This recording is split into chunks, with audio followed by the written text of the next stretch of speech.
Una tortuga, 4.5 metros en diámetro. ¡Wow! ¡Qué enorme! Un rinoceronte, 5.5 metros hasta el hombro. ¿Alguien ahí vio la película Tiburón? Y usaríamos aquel como carnada para este tiburón, 26 metros. También había un castor, 2.5 metros, como un oso. Un 100 pies, un 80. ¡Ay, qué horror! Todo crecía más grande. Parece que te olvidas, dejando al margen que has mezclado animales que distan entre sí por millones de años, de los caballos del tamaño de perros, de las ballenas poco más grandes que un delfín actual, de los mamuts enanos, de los escorpiones que alcanzaron su tamaño actual en la era de los anfibios, a pesar de que antes de la misma medían como 2 metros y eran grandes depredadores marinos, del propio ser humano, que por aquel entonces no pasaban del 1,5 metros. Si hay abundancia, algunos animales tienden a ser más grandes, igual que otros que hoy son representados por su descendencia enorme, fueron pequeños en otro tiempo. ¿Y quién te dice que si un mamífero vive mucho no deja de crecer? Todo crecía más grande, vivía más años. De nuevo, y dejando a un lado que no todos crecían más, solo algunos, el hecho de ser grande no implica que seas longevo. Puedes hacerte grande en poco tiempo o no crecer aunque pase mucho. ¿Qué es más grande, una tortuga de 120 años o una ballena de 10? Todo crecía más grande, vivía más años. La pregunta es, ¿y por qué? Vamos con nuestra autoridad, la Biblia. La Biblia es verdad, la Biblia es verdad, la Biblia es verdad, la Biblia es verdad. Dice la Biblia en Génesis capítulo 1, empezando con verso 6. Luego dijo Dios, hay expansión en medio de las aguas, y separé las aguas de las aguas. Había 2 grupos, 2 cuerpos de aguas. ¿Qué pasó? Verso 7. Hizo Dios la expansión y separó las aguas que estaban debajo de la expansión de las aguas que estaban sobre la expansión, y fue así. Y llamó Dios a la expansión cielos, y fue la tarde y mañana el día segundo. Con esta información hacemos este diagrama. En el principio, la tierra estaba dentro de una gran burbuja de aguas. ¿Cómo? ¿Cómo se sostenía la burbuja? ¿Por qué no caía? ¿Por qué no se evaporaba? ¿Qué la mantenía en su sitio y para qué la pusieron ahí? Esas aguas servían diferentes propósitos. Uno fue un escudo contra rayos dañinos del sol, luz ultravioleta, rayos cósmicos, rayos X. Pero eso es absurdo. Si niegas la evolución, entonces crees que Dios creó de algún modo a todas las razas solo con Adán y Eva. Sabemos que la raza primigenia fue de color negro, y la raza negra, por su cantidad de melanina, se beneficia de los rayos UVB, que les permiten sintetizar vitamina D. Sin embargo, si no se ven expuestos a estos rayos, su química sufre y pueden llegar a enfermar de forma notable, aunque lo común sea solo el decaimiento y la fatiga. ¿Por qué crear una raza que depende de los UVB si los vas a anular con una super burbuja físicamente imposible? Lo cual hace que me pregunte por qué molestarse en crear ciertas leyes de la física si acto seguido tienes planeado violarlas. Hizo la Tierra como invernadero, como los polos, como el Ecuador, casi la misma temperatura. Entonces, ¿qué pintaban los osos polares y los pingüinos en ese mundo tropical? Aumentó la presión atmosférica, más de doble. ¿Pero cómo? Ahí dice que estaba a 20 kilómetros, eso ya está en la estratosfera. Si podía aumentar la presión al doble, significa que está presionando un igual volumen de aire desde el doble de alto, es decir, 40 kilómetros. No hay suficiente gas en la Tierra, sus números son imposibles. Otra vez. Si hay más presión es más fácil respirar. Piensas que sería más fácil respirar porque el gas entraría fluidamente al estar presionado desde fuera, pero olvidas que tu caja torácica también soportaría más presión, por lo que probablemente te costaría más expandirla. En todo caso, si nos crearon para permanecer bajo esa presión, ¿por qué estamos adaptados todos los seres vivos terrestres a la que hay ahora? O nunca ocurrió eso que dices, o es que hemos evolucionado, tú verás. Y también había más oxígeno, 35%, eso por burbujas, en ámbar de la antigua atmósfera.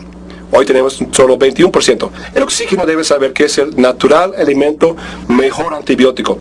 Sí, ¿y sabes por qué?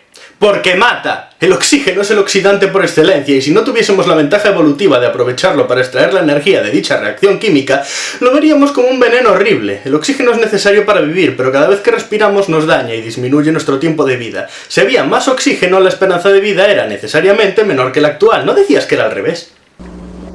Otra encuesta. Tiranosaurio Rex tenía dientes de casi 15 centímetros de largo, más o menos tamaño así de mi lapicero, pluma. Pregunta, ¿cómo hubiera sido descrito ese dinosaurio originalmente? ¿Cuántos dicen... ¡Estás solo! ¿Cuántos dicen carroñero, como yo?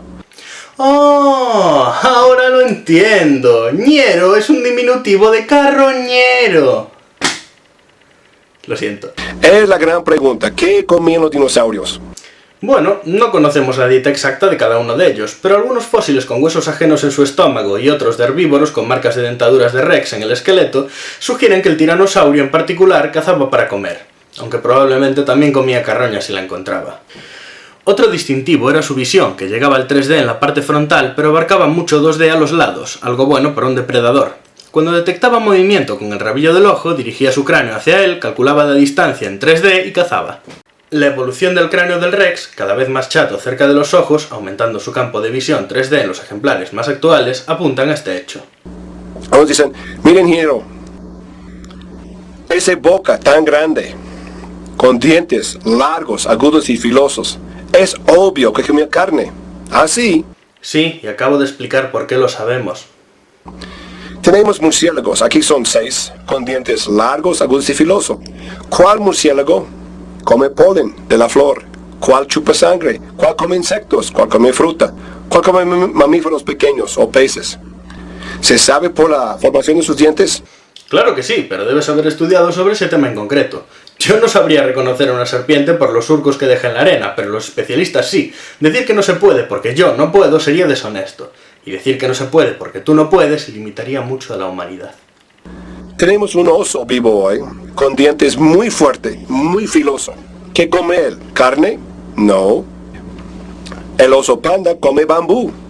Los dientes del oso han tenido poco tiempo para evolucionar a comer bambú y aún así no van nada mal dado que el bambú es muy duro. Sin embargo, el oso panda no duda en comer alguna rata que se encuentre o cualquier otra cosa, dado que apenas saca provecho de lo que come. Su estómago no ha evolucionado a suficiente velocidad. ¿Por qué crear un animal que apenas está adaptado a comer básicamente lo único que tiene para comer? Ahora en la cuestión de Tiranosaurio Rex tenía dientes largos, agudos y filosos. Tenía raíces muy cortas, como de 2 centímetros. ¿Qué le pasaría si diera mordida a otro dinosaurio con piel dura y gruesa? Se quedaría como tu bisabuela. El tiburón y el cocodrilo, predadores famosos por su eficacia y fuerza de mordida, tienen dientes de raíz superficial también. El Rex a su lado tendría raíz profunda, pero como es más grande y cazaba presas más grandes, digamos que era lo mismo. Tenemos muchos cráneos de Rex en que vemos piezas nuevas naciendo por varias zonas a pesar de ser adultos, lo que demuestra que sí, como el tiburón y el cocodrilo se le caían a menudo, pero lo regeneraba. ¿Cuál es el problema? ¿Y esos bracitos? ¿A qué dinosaurio le va a sujetar? A ninguno.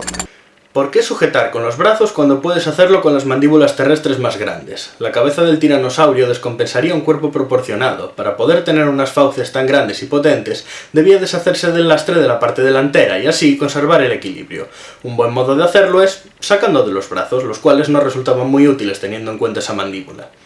Hay quien sostiene que tenían su utilidad en cuanto a la cópula y por eso no se perdieron del todo como ocurrió en otras especies. Ahí ya no me meto, pero si necesitaba estabilidad para correr y grandes fauces, yo diría que suena a depredador. A ver, ¿cómo fue la pregunta? ¿Cómo hubiera sido descrito ese dinosaurio originalmente? Pues hay que ir al origen.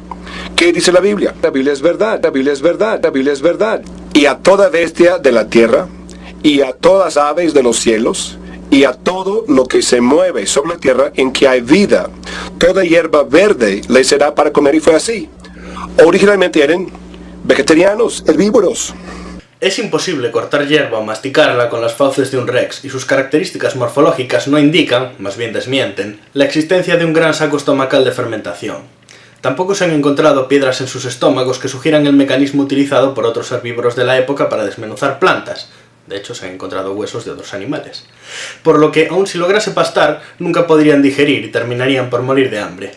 Y no es maravilla, Dios hizo una gran variedad de frutas. Sí, tiene gracia, porque la mayoría de lo que aparece ahí lo hemos creado nosotros, por hibridación o selección artificial en los últimos siglos.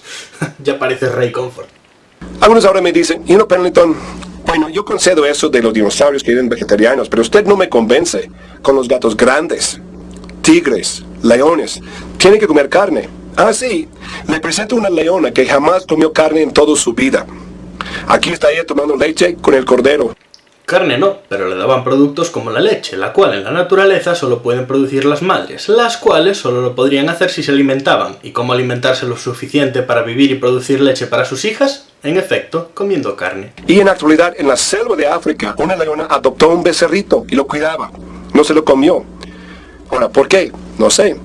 Porque se dan casos de instinto maternal proyectado, tanto en humanos como en felinos, y por si no lo sabes, esa leona seguía comiendo carne y se la ofrecía a su nueva cría, aunque ésta no la comía, pues sus dientes e instintos no iban por ahí. Un día volverá Jesucristo a esta tierra, establecer su reino aquí, sin enfermedad, sin muerte. Un momento, ¿cómo puede no haber enfermedad sin haber muerte? Muchas enfermedades las causan las bacterias, las cuales son indiscutiblemente seres vivos y para sobrevivir necesitan causar enfermedades.